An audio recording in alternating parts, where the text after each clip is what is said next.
Kel. Kel. Qarashchi. Keling qani. Salom kelasanmi? Ha? 7 yilda bo'lgan, opa?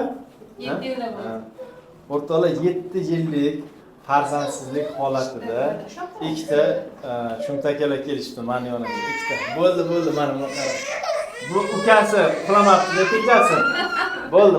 Mana stolimga o'tir. Oyoq chiqqan ha? Mana. Ko'p.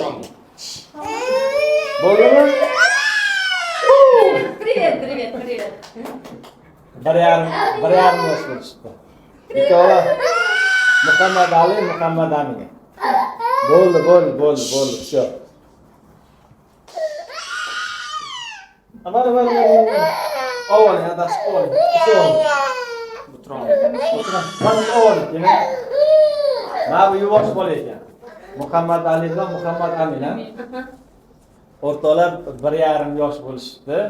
Eng qizig'i 7 yil deganda ikkovi bilan ikkita o'g'il bo'lganda, hozir o'zlarida 9 oylik qorinlarida yana 3-o'g'ilga homilador bo'lib ketdilar. Bitta bemorimiz Olmaliq shahridan. Hammalaringizga shunaqa o'g'illar nasib qilsin. Bu o'g'illar Xudo xolasa ota-onasini suyangan tog'i el yurtda xizmatlarga yaxshi, solih yigitlar bo'lsin.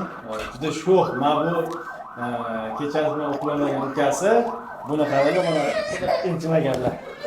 Ha? Ey bolakay. Bular meni ko'rgan kelishdi bo'lgan amakisini. Rahmat sizga ham katta. Sog' bo'ling, charchamang opajon. Mana ko'rdinglarmi, sirazi. Ha, anaqadan keyin sirazi o'zlarida tabiiy bo'lib ketdi.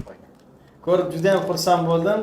Bugun ishim yakshanba kun bo'lishiga qaramay ko'p edi. Bularni ko'rib hamma charchoqlarim chiqib ketib qoldi. Eslab, hurmat qilib, aziz qilib kelganingiz uchun kattakon rahmat. Eson-omon bu uchinchisiz ham eson-omon qo'lingizga oling.